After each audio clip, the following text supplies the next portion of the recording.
Vamos a dar la palabra a los dos asambleístas representantes de la circunscripción de Estados Unidos y Canadá para luego proceder a conocer el documento final previo a la votación. Tiene la palabra asambleísta Jimena Peña. Gracias, compañera presidenta. Un fraterno saludo a los que nos escuchan a través de los medios de la Asamblea y de manera particular a los ecuatorianos migrantes de Estados Unidos y Canadá. A mí me gustaría comenzar esta intervención conversando un poco con ustedes, compañeros legisladores, cómo nuestra comunidad migrante en Estados Unidos y Canadá reaccionó cuando tuvimos esta catástrofe natural. Quisiera comentarles que al día siguiente, el día domingo siguiente después del terremoto, ya tuvimos una reunión importantísima en Nueva Jersey, donde tuvimos casa llena. La comunidad prácticamente autoconvocada, diciendo presente y queriendo guías para ver cómo podían aportar acá con nuestros hermanos que se encontraban en dolor. Lo mismo pasó en Nueva York, en Nueva Jersey, en Connecticut, convocatorias históricas donde la comunidad ya no tenía espacio prácticamente para subir a los edificios porque estaban ya con muchísima gente adentro. Tuvieron que quedarse abajo esperando información para ver cómo podían colaborar. Toneladas de donaciones que han llegado acá al Ecuador por parte de esa comunidad migrante que se mostró solidaria. Una brigada de rescatistas que vino directamente desde Nueva York acá a Ecuador. 21 migrantes que vinieron a dejar su aporte aquí en el área de desastre inmediatamente después de lo que ocurrió.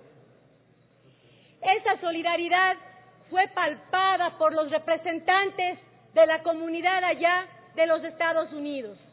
Un dolor que sentía la comunidad y esos congresistas, 32, decidieron hacerse eco de ese dolor de la comunidad y presentaron una petición como una medida de solidaridad a su gobierno para que se entregue este estatus de protección temporal a la comunidad ecuatoriana irregular que vive en ese país.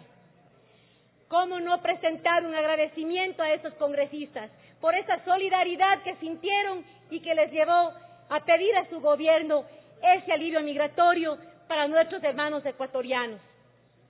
Un TPS, un estatus de protección temporal que, como ya se ha dicho, es un alivio migratorio que les va a permitir a los ecuatorianos poder trabajar con dignidad, poder tener un número de seguro social, una licencia de conducir, poder salir del país en situaciones excepcionales luego de realizar un trámite que no es difícil de acceder. ¿Qué no es el TPS? Es importante también dejar claro. Este periodo de protección temporal no es una residencia, no es un estatus permanente que le da al migrante la posibilidad de obtener una ciudadanía.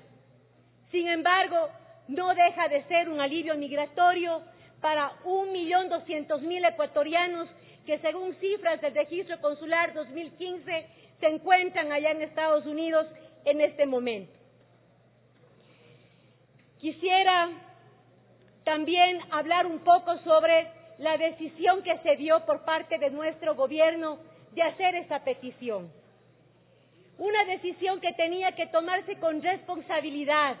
No era cualquier cosa hacer ese pedido. Y hubieron preocupaciones que eran muy válidas, entre ellas preocupaciones que tienen que ver con la misma protección de nuestra comunidad migrante en el exterior. El hecho de que este sea un alivio migratorio temporal no nos deja de preocupar. Existe esa duda de qué va a pasar con nuestros migrantes si es que se llega a dar esa ayuda y si es que después no se renova ese estatus de protección temporal. Es decir, habían elementos que merecían un análisis detenido por parte del Estado ecuatoriano. De igual manera, ¿qué pasaba con los demás países que tienen este estatus de protección temporal? Algunos de ellos habían emitido cartas al gobierno estadounidense donde decían que no podían proteger a sus ciudadanos que retornaban. Una situación que tenía que ser analizada, porque sabemos que este gobierno se ha caracterizado precisamente por dar la bienvenida a sus ecuatorianos que retornan al país.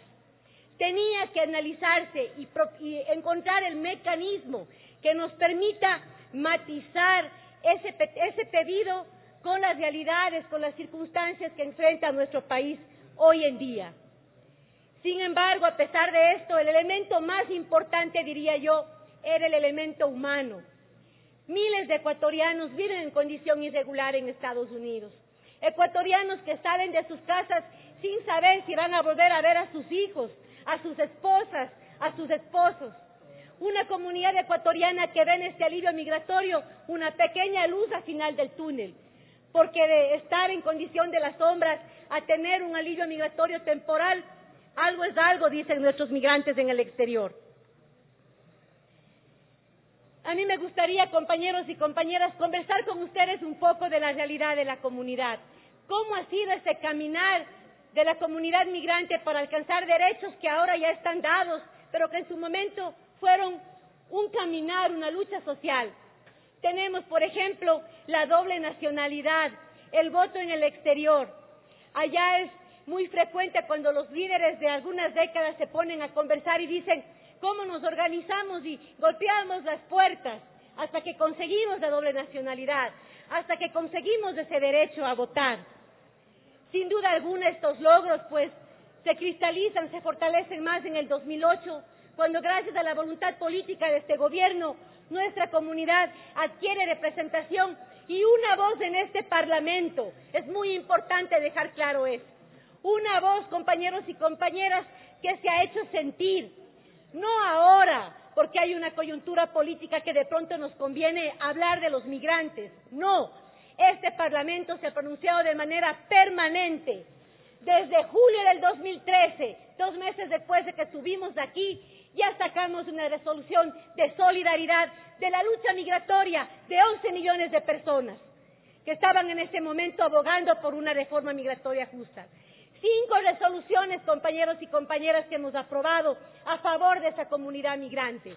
45 leyes que ha aprobado esta Asamblea Nacional, de las cuales una cuarta parte tiene una visión de movilidad humana. Ese es el compromiso que tiene esta Asamblea Nacional con la comunidad migrante de Estados Unidos y Canadá. Una campaña de migración riesgosa que se dio gracias a su apoyo y gracias al apoyo de la presidenta de la Asamblea también, que nos apoyó con esa campaña a nivel nacional.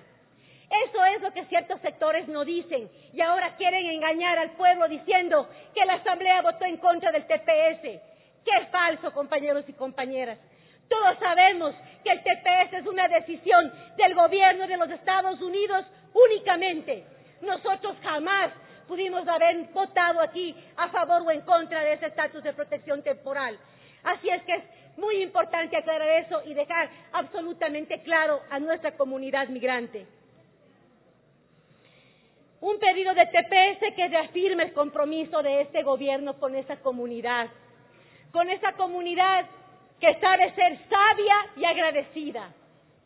Sabia porque sabe reconocer quiénes fueron los causantes de su separación familiar. Y si no me creen, pregúntele a un banquero que acaba de estar en Estados Unidos, pregúntele cómo le recibieron los migrantes de Nueva York, Nueva Jersey y Connecticut.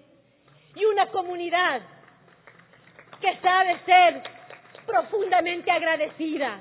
Y prueba de ello es el recibimiento histórico que recibió nuestro presidente Rafael Correa en abril en Illinois, donde más de 2,000 migrantes estuvieron ahí, agradecidos con este gobierno, que fue el único que se acordó de que existen migrantes en el exterior. Nuestra comunidad ahora se encuentra en una lucha social, porque ahora tenemos ya el pedido de nuestro gobierno, un pedido sensible, solidario, pero la decisión es del gobierno de los Estados Unidos. Nuestra comunidad está organizada. El día de mañana tenemos un Día Nacional de Acción por el TPS.